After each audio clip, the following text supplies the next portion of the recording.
Question number 38, find the principal value of cos inverse -1/2। Okay, तो भाई बच्चों आप ये याद करो, है ना, आप कोस इनवर्स की इस प्रॉपर्टी को याद कर लें। आपने निकालना क्या है, कोस इनवर्स -1/2, है ना, यानी कि पाई माइनस कोस इनवर्स 1/2। सही है बात। तो बच्चों कोस थीटा का वैल्यू 1/2 कब होगा, तो वो होगा पाई/3 पे, है ना। तो बच्चों जवाब क्या आएगा, 2π/3, है ना। जिन बच्चों ने मेरे पिछले वीडियोस को अब तक नहीं देखा है तो वो चैनल में जाकर उन वीडियोस को देख सकते हैं, जहां पर मैंने इससे पहले वाले क्वेश्चंस को कवर कर रखा है। ओके, तो चलो। अच्छा बेटा, क्वेश्चन नंबर 39, इसका आंसर क्या था मेरा, 2π/3, है ना। Question number 39, find the value of sine inverse sine 3π/5, है ना। आप याद करें, साइन इनवर्स साइन एक्स कई बार बात कर चुके हैं, स्टार्टिंग से करते आ रहे हैं कि ये क्या होगा, एक्स, है ना। अगर मेरा एक्स इस रेंज से बिलोंग करेगा, सही है बात, तो आप देख लें क्या है, 3π/5 माइनस π/2 से π/2 के बीच में आ रहा है क्या। अगर नहीं आ रहा तो हम क्या करेंगे, जो ये 3π है ना, इसे मैंने क्या लिखा, 5π माइनस 2π। सही है। तो बच्चों क्या बन जाएगा ये, साइन पाई माइनस 2π/5। सही है। साइन इनवर्स बच्चों साइन 180 डिग्री माइनस थीटा, यानी कि साइन थीटा। सही है। और साइन इनवर्स साइन एक्स, जवाब क्या आएगा, एक्स। सही है। अब आप ये इंश्योर कर लें, क्या ये -π/2 से π/2 के बीच में है क्या, यस, है ना। ये बन जाएगा आपका 72 डिग्री, है ना, जो -π/2 से π/2 के बीच में है ना बच्चों। तो जल्दी से आप इसे नोट कर लें बच्चों। Look at question number 40, we have to find the value of cos. अच्छा, सोल्व करना है ना, हमें एक्स की वैल्यू निकालनी है, सोल्व करना है क्वेश्चन को बच्चों। tan inverse x plus cot inverse √3। सही है। Cot inverse √3 is equal to 0। अब आप ये देखें, कोस π/2 क्या होता है, 0, है ना बच्चों। मेरा कोस π/2 क्या होता है, 0। इस हिसाब से जो अंदर वाली टर्म है ये, है ना, आप लिख ले, since cos π/2 is equal to 0। तो बच्चों जो अंदर वाली टर्म है ना, ये इसको क्या बनना पड़ेगा, π/2, है ना। और हम जानते हैं कि tan inverse x plus cot inverse x क्या होता है, π/2। ओके, किसी रियल नंबर x के लिए। लेकिन ये तब होगा जब ये x और ये √3 क्या होंगे, सेम होंगे, है ना। तो आपका जो x आएगा बच्चों वो क्या आएगा, √3। सही है। तो ये आपका करेक्ट आंसर होगा। आप बच्चों नोट करते रहें। अच्छा बच्चों, क्वेश्चन नंबर आप 41 को देखें, the set of values of. Okay भाई देखो, पहले ये बात, एक मिनट मैं थोड़ा सा स्पेस बनाता हूँ यहाँ पर बच्चों। आपको ठीक है, हर टाइम सभी इनवर्स ट्रिग्नोमेट्रिक फंक्शंस का डोमेन और रेंज आपको याद रहना चाहिए। आप देखेंगे ना कि सेकंड इनवर्स एक्स, है ना, इज डिफाइंड कब था, व्हेन एक्स बिलोंग टू, है ना, कहाँ से था, -∞ टू -1 यूनियन 1 टू इनफाइनाइट, है ना। सेकंड इनवर्स एक्स और कोसिकेंड इनवर्स एक्स का डोमेन जो था वो ये था। ओके, अब आप ये देखिए, यहाँ पर क्या है, second inverse 1/2, this set of all values of, है ना, हमें इसकी सभी वैल्यूज निकालनी है। तो सेकंड इनवर्स 1/2, आप ये देखो जो अंदर 1/2 है ये इसमें बिलोंग नहीं कर रहा, है ना। 1/2 doesn't belong to union 1 to infinite. सही है। तो इसका मीनिंग क्या है, इसका जवाब क्या होगा, एम्प्टी सेट, है ना। क्या जवाब होगा बच्चों मेरा, एम्प्टी सेट, है ना। तो ये वैल्यू एग्जिस्ट नहीं करेगी। सही है। तो लिखो बच्चों। अच्छा, tan इनवर्स √3 ये तो क्लियर है, π/3, इसमें तो कोई डाउट नहीं ना आपको। ओके, तो काफी आसान क्वेश्चन है, फिलिंग द ब्लैंक्स वाले इसके। सही है बच्चों। तो जल्दी से लिखो बच्चों आप, ये क्या बन जाएगा आपका, π/3, है ना। तो अच्छा, इससे अगले क्वेश्चन को आप पढ़ें बच्चों इतना। ओके, जल्दी से पढ़ें इसे।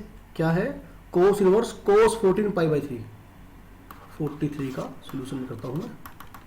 कोस इनवर्स कोस, एक मिनट, आई थिंक ऐसा क्वेश्चन शायद पहले आ चुका है, बस मैं ध्यान रखूंगा। कोस इनवर्स कोस एक्स, है ना, जो ये एक्स आएगा ये कहां से बिलोंग कर जाएगा बच्चों, 0 टू π। सही है बात। ये बिलोंग करेगा 0 to पाई। तो यानी मुझे इसको रिड्यूस करना पड़ेगा ना, जो कोस का एंगल है, कोस इनवर्स। तो बच्चों मैं क्या करता हूँ, इसको लिखता हूँ 12 पाई प्लस, है ना, 2 पाई, बाई में कौन है 3, सही है। तो बच्चों क्या बन जाएगा ये, कोस 4 pi plus 2 pi by 3। Okay, तो बच्चों देखना कोस 360 डिग्री प्लस थीटा, दोबारा क्या बन जाएगा कोस थीटा, है ना, 2 इंटू 2 पाई है, ये क्या बन जाएगा 2 पाई बाय 3। ओके, तो बच्चों आपका आंसर क्या आएगा 2 पाई बाय 3, जो कि 0 से पाई के बीच में आ रहा है ना। तो आप लिख लें, आपका ये आंसर हो जाएगा। ओके, तो आपका ये भी क्वेश्चन हो गया। अच्छा बच्चों 44 को देखिए आप, है ना, ये थोड़ा गलत दे रखा है, ये सिंपल पोला नहीं है, ये क्या है modulus x is less than और इक्वल टू 1, है ना। बच्चों sine inverse x plus cos inverse x क्या बन जाएगा पाई बाय 2 और कोस बाय 2 यानी कि 0, है ना। तो जल्दी से आप नोट करते रहें इसे। अच्छा बच्चों ये जो क्वेश्चन है ना आपके एमसीक्यूज और ये शॉर्ट आंसर टाइप क्वेश्चन है ना, या जिसे फिल इन द ब्लैंक्स, इसमें ये भी आते हैं। तो ये सब आपके सीबीएसई के पॉइंट ऑफ व्यू से काफ़ी इंपॉर्टेंट क्वेश्चन है, क्योंकि इस बार है ना, जैसे लास्ट टाइम से क्या पैटर्न चेंज हुआ है कि सीबीएसई में 1 मार्क्स के 20 क्वेश्चन आएंगे, सही है। तो उनके लिए क्वेश्चन बहुत सही बैठते हैं, तो आप इन्हें जरूर प्रैक्टिस कर लें, कम से कम एक बार तो प्रैक्टिस कर ही लें। Look at question number 45। अच्छा x इज इक्वल टू √3/2, है ना। पहले एंश्योर कर लो क्या ये क्वांटिटी -1 और 1 के बीच में आ रही है क्या, यस बिल्कुल आ रही है ना। ओके, तो बच्चों ये देखो ये क्या बन जाएगा पाई बाय 2, क्या बन जाएगा पाई बाय 2, और यहाँ कौन है 2, यानी कि पाई बाय 4 बन गया। तो क्या आएगा जवाब इसको बच्चों, इसका जवाब आएगा 1। ओके, तो लुक एट क्वेश्चन नंबर 9। अब इसमें एक मिनट जाओ, थोड़ा स्पेस ले लेता हूँ मैं, थोड़ा वेट करें बच्चों।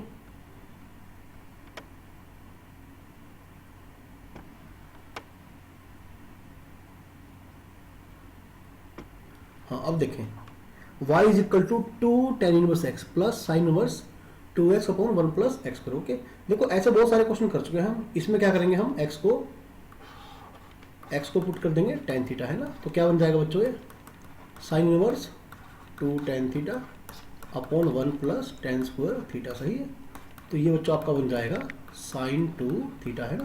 क्या बन गया बच्चों 2 थीटा, और बच्चों आपका जो थीटा था, है ना, यहाँ से जो आपका थीटा था ना, वो क्या बन जाएगा tan इनवर्स x, सही है। थीटा क्या बन गया tan इनवर्स x। ओके, तो चलो इसको मैं रब कर देता हूँ।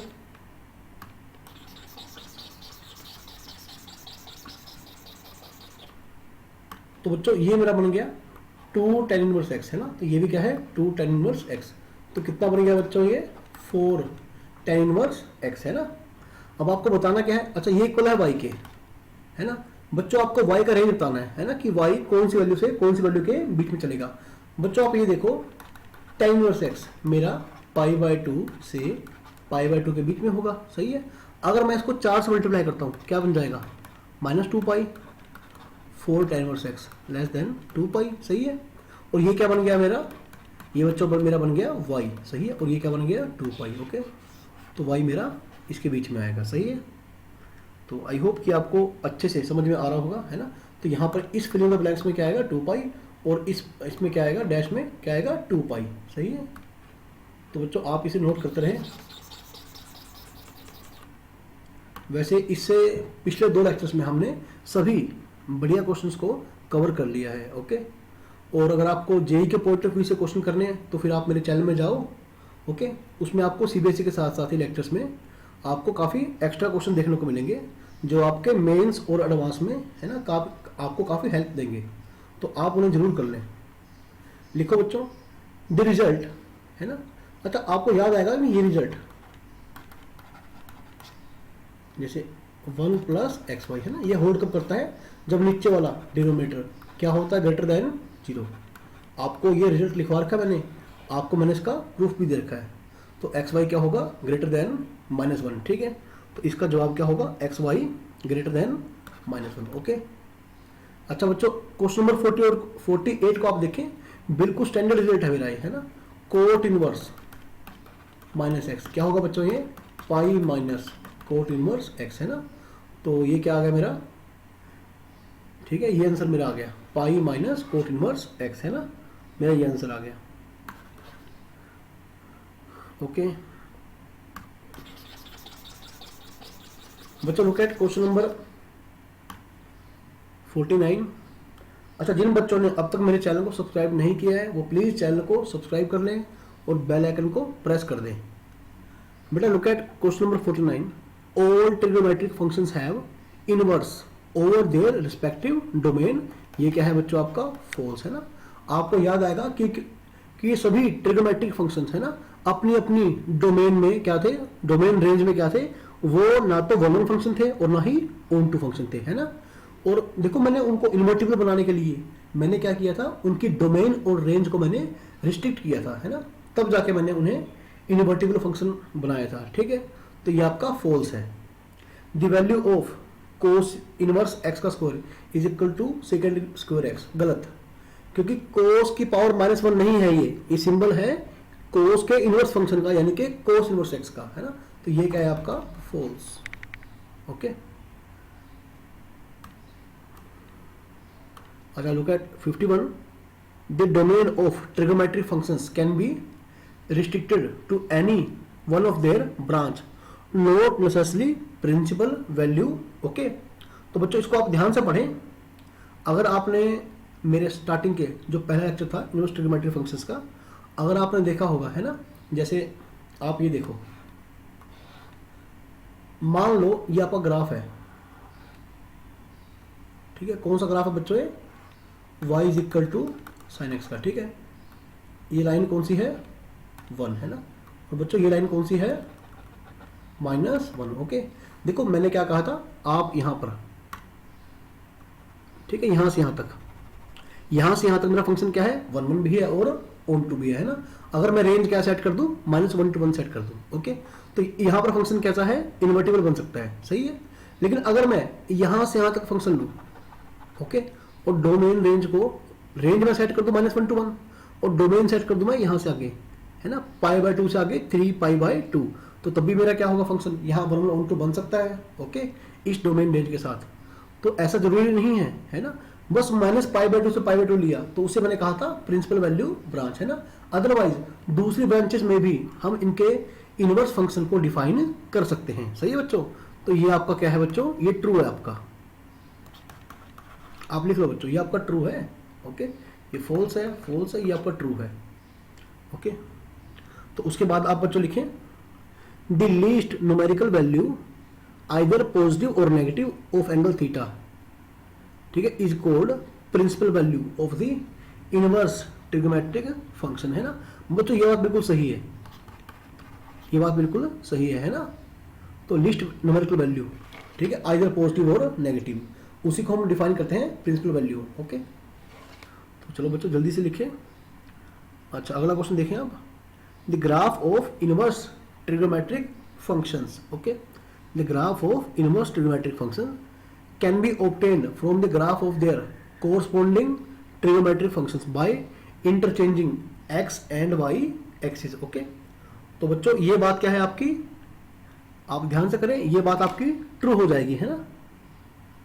एक मिनट, थोड़ा वेट करें। ओके बच्चों, हाँ देखो बच्चों ध्यान से, देखो लीस्ट न्यूमेरिकल वैल्यू है ना, लीस्ट न्यूमेरिकल वैल्यू। ओके, अच्छा कितने क्वेश्चन थे इसके, क्वेश्चन सारे कवर हो गए इसके, कोई क्वेश्चन रह तो नहीं गया बीच में, हाँ सही है। एक मिनट, least numerical value the inverse graph of inverse, है ना, trigonometric functions can be obtained from the graph of their corresponding, okay, corresponding trigonometric functions by interchanging x and y axis. देखो मैंने आपको एक बात सिखाई थी ना, जैसे क्या है, जैसे मान लो मेरे पास ग्राफ है, ये सपोज मेरे पास ग्राफ है ना, आपका ग्राफ है ये साइन, है ना, किसका, साइन एक्स का। एक मिनट रुक जाओ, थोड़ा अच्छे से ड्रॉ करते हैं। ओके बच्चों, ये आपका ग्राफ था ना, किसका, साइन एक्स का, है ना। अगर मैंने इसे डिफाइन किया है, कि कहाँ डिफाइन किया है, ओके, ये क्या था वैल्यू, ये 1 था, और ये क्या था बच्चों, ये -1, ये π/2 -π/2 है ना। आपको याद आएगा ना कि इनवर्स फंक्शन निकालने के लिए मैं क्या करता हूं, ठीक है, मैं क्या करता हूं, y is equal to x line के अंदर इस ग्राफ का, है ना, मिरर इमेज निकालता हूं, या फिर x और y को आपस में क्या करता हूं, इंटरचेंज, है ना। तो बच्चों ग्राफ कैसा बन जाएगा इसका, ग्राफ इसका ऐसा बन जाता है, आपको याद आएगा शायद, है ना, ऐसे, okay, interchange in x and y axis. तो क्या होगा बच्चों, ऐसे ऐसे, ओके, ऐसे। एक मिनट रुक जाओ, उतना सा बेटर बन नहीं पा रहा मुझसे ग्राफ आज, मैं दोबारा ड्रॉ करता हूँ उससे, ऐसे, सही है बच्चों। यहां पर कौन सा पॉइंट था आपका, 1, यहां क्या था -1, यहां क्या था π/2, यहां क्या था -π/2, सही है ना। तो देखो आपने क्या किया, x और y एक्सिस को आपस में क्या किया, इंटरचेंज, है ना।